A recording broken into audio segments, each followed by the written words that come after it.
एक बार उत्तर प्रदेश के वर्तमान मुख्यमंत्री जी ने सदन में भाषण करते करते वो रो पड़े थे।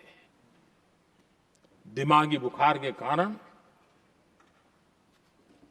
बच्चे, अनगिनत बच्चे मर रहे थे। इनको कभी सूझा नहीं कि इस दिमागी बुखार से मुक्ति दिलाई जा सकती है। आदरणीय सभापति जी, आंख की बीमारी ट्रकोमा, लोग परेशान होते थे, आंखें चली जाती थी और विज्ञान प्रगति कर चुका था, हो सकता था, वो नहीं कर सकते थे। हमने दिमागी बुखार से भी मुक्ति दिलाई और हमने ट्रकोमा से भी देश के लोगों की आंखें बचाई। यही सफलताएं हैं, यही संवेदनशीलता है। समाज के लिए जीने मरने का यही संकल्प है। पल पल, तिल तिल समाज के लिए बिताना, घिसना, झलना, वो उनको परेशान कर रहा है। तब जाकर के मोदी तेरी कब्र खुदेगी, ये मंत्र लेकर के चल रहे हैं, ये सपने देख करके चल रहे हैं और बातें लोकतंत्र की करते हैं। मोहब्बत की दुकान के साइन बोर्ड लगाते हैं। क्या सार्वजनिक जीवन में ऐसी नफरत होती है? आदरणीय सभापति जी,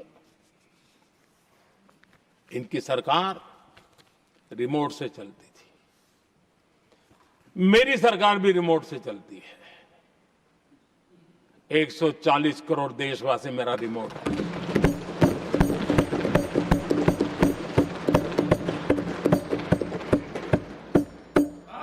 एक 140 करोड़ देशवासियों के सपने, 140 करोड़ देशवासियों की आकांक्षाएं, देश के नौजवानों के संकल्प, इनके लिए हम जीते हैं, इनके लिए सरकार चलाते हैं। सत्ता हमारे लिए सुख का रास्ता नहीं है, सत्ता हमारे लिए सेवा का माध्यम है।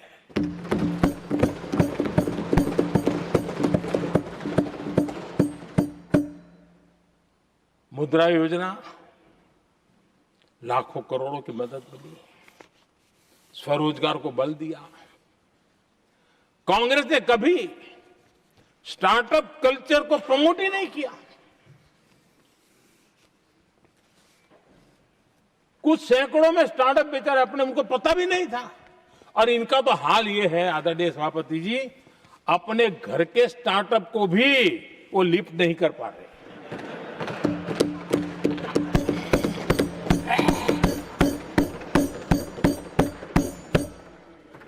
और हमारी सरकार में आज 2 लाख से ज्यादा स्टार्टअप है। और जब सफलता एक के बाद एक जन सामान्य के दिलों को जीतती है ना, तब जाकर के उनके पास एक ही रास्ता बचा है, मोदी तेरी कब्र खुदेगी। लेकिन उस हमारा याद कीजिए, बीएसएनएल को लेकर के चुटकुले चलते थे, कार्टून बनते थे। आज स्वदेशी 4G स्टैक हमने खड़ा कर दिया। 5G दुनिया में सबसे तेज गति से रोल आउट करने का काम हमने कर दिया। कम्युनिकेशन की नई जनरेशन, नई टेक्नोलॉजी, नई सोच, इसको हमने आगे बढ़ाया। और इसलिए दर्द जुबान पे आ रहा है, मोदी तेरी कब्र खुदेगी। आदरणीय सभापति जी,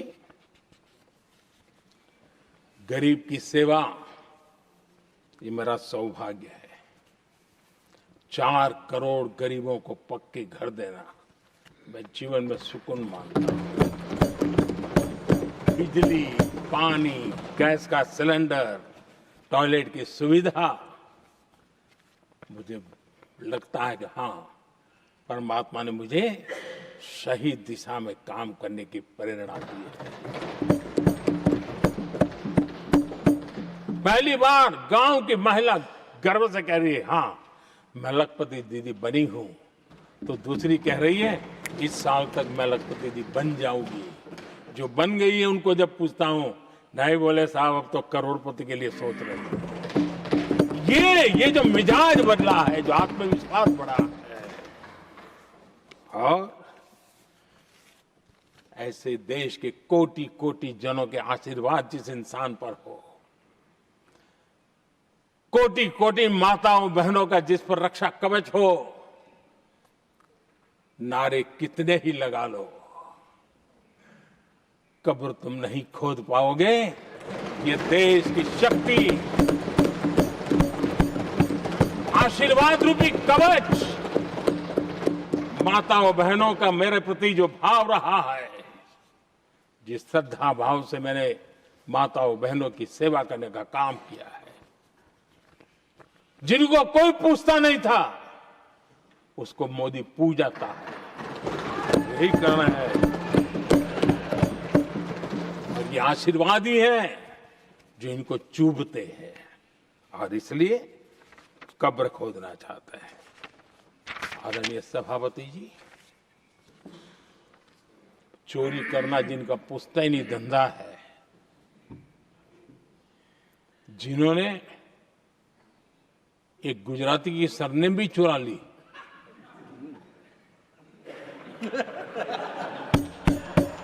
महात्मा गांधी की सरनेम चुरा ली,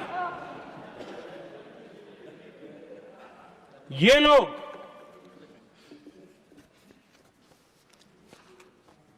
और देश की जनता इतनी समझदार कि ऐसी ऐसी पटक देती है, ऐसी पटक देती है तो लोगों को। आदरणीय सभापति जी, हम एक विकसित भारत का सपना लेकर के चले, और आज वो सपना देश के लोगों की ऊर्जा के कारण संकल्प में बदल चुका है। आज कहीं पर भी जाइए, हर कोई ये कहता है कि 2047 तक विकसित भारत बनना है, और मैं हैरान हूं, कुछ हमारे साथी सदन में इतने निराशावादी, इतने जमीन से कटे हुए लोग, बदलती हुई दुनिया से अनभिज्ञ लोग पता नहीं क्या बोल रहे हैं। वो कहते हैं हम मोदी ये भी 2047 की क्या बोल रहा है, 2047 किसने देगा है? हमारे देश के लिए, आजादी के लिए जो लड़ते थे, जो फांसी के तख्त पर चढ़ जाते थे, जो लाठियां खाते थे, गोलियां खाते थे, जो काला पानी की सजा के लिए अंडमान निकोबार की सेल्यूलर जेल में जिंदगी बिता देते थे, लक्षावधि नौजवान अपने पढ़ाई का भविष्य का सोचे बिना, कोई परवाह किए बिना सिर्फ देश के लिए सोचने के लिए निकल पड़े थे। क्या उन्होंने कभी ये सोचा होता कि यार हमारे कालखंड में तो आजादी मिलेगी नहीं, कि मैं क्यों करूं? तो क्या देश कभी आजाद होता?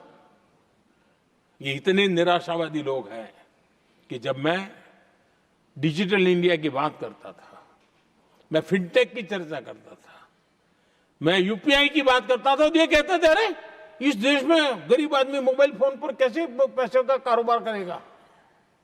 3 साल के भीतर भीतर देश ने दिखा दिया ये हो सकता है। और मैं हैरान था जिस दिन ऐसा भाषण संसद में हुआ, देश का मीडिया भी, मैं भी, ऐसे लोग, उनकी जो इकोसिस्टम है वो नाच रही थी कि देखिए मोदी को तगड़ा जवाब दिया। मोदी ने जवाब नहीं दिया। आपके हाथ में मोबाइल फोन जब यूपीआई से चलता है, काम करता है ना, तो जवाब अपने आप मिल जाता है।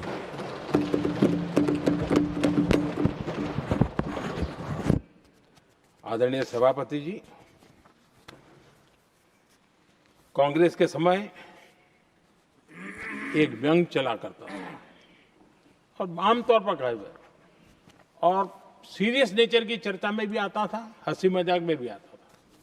इंडिया मिस द बस, ये कॉमन वर्ड हो चुका भाई, मौका गंवा दिया, बाजी हाथ से चली गई। इंडिया मिस द बस, ये हमेशा होता था। आदरणीय सभापति जी, आज भारत कोई बस मिस नहीं कर रहा है, आज भारत काफिले का नेतृत्व कर रहा है।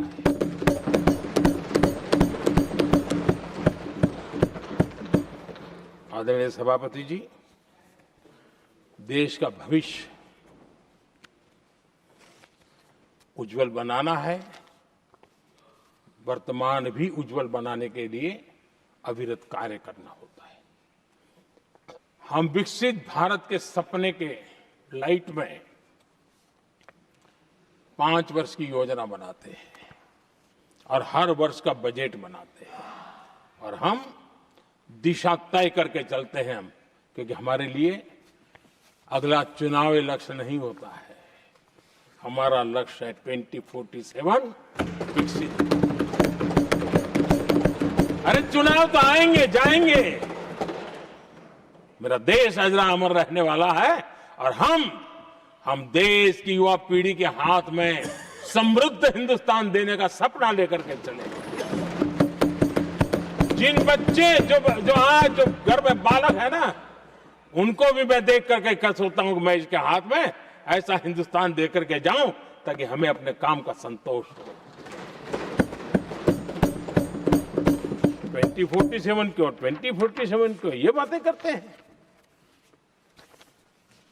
आदरणीय सभापति जी, आज जिस प्रकार से हम इनिशिएटिव लिए, चाहे स्पेस हो, साइंस हो, टेक्नोलॉजी हो, समंदर की गहराई हो, जल थल नभ अंतरिक्ष, हर क्षेत्र में नए संकल्प, नई ऊर्जा, नए कदम और नई सिद्धियों को लेकर के देश आज आगे बढ़ रहा है। हम ग्रीन हाइड्रोजन पर काम कर रहे हैं, हम आने वाले युग को समझ पा रहे हैं। हम क्वांटम कंप्यूटिंग की बात कर रहे हैं, हम एआई मिशन को लेकर के चल रहे हैं और आज दुनिया मानने लगी है कि एआई मिशन भारत बहुत कुछ दुनिया को दे सकता है। ये विश्वास आज दुनिया में बना है। आज दुनिया में क्रिटिकल मिनरल, रेयर अर्थ राजनीतिक हथियार बन गया है। हम उस पर फोकस कर रहे हैं ताकि कभी भारत को किसी के पास हाथ फैलाने की नौबत ना आ जाए। आदरणीय सभापति जी, ऐसे तो अनगिनत प्रोजेक्ट हैं जिसमें विदेश का इन्वेस्टमेंट आना ही आना है, क्योंकि अब हर किसी को अपना भविष्य भारत की भूमि में नजर आ रहा है। हर किसी को अपना भविष्य भारत की टैलेंट के भरोसे नजर आ रहा है।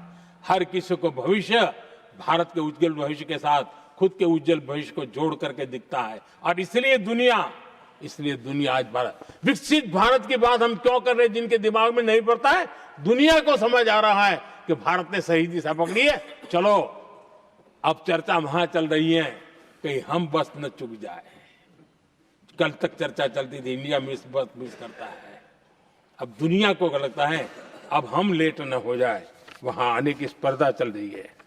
आदरणीय सभापति जी, आने वाला समय भारत के लिए अवसरों से भरा हुआ है, भारत के नौजवानों के लिए अवसरों से भरा हुआ है।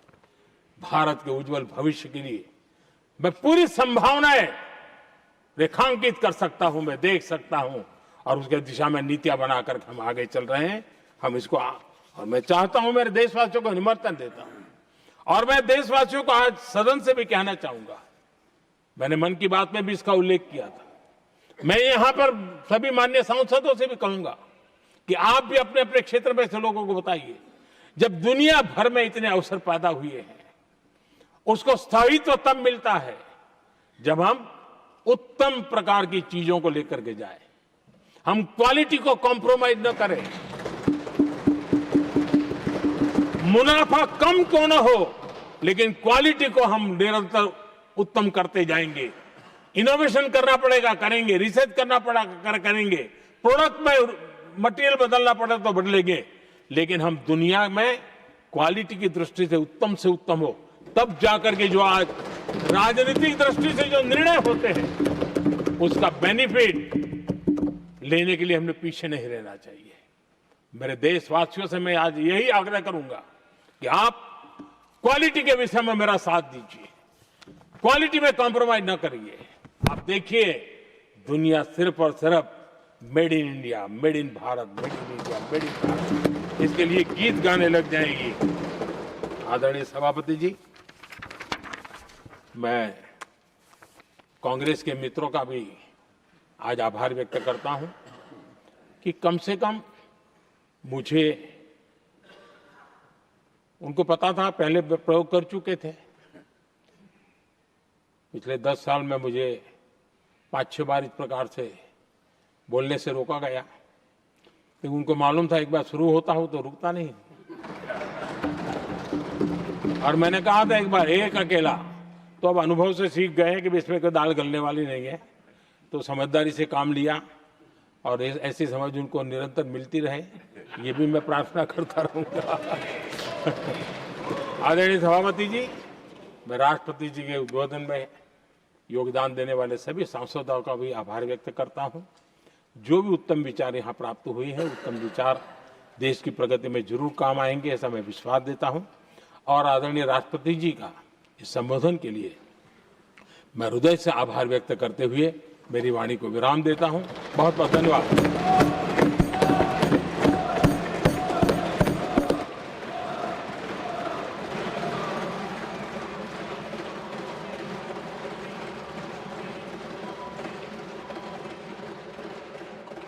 I shall now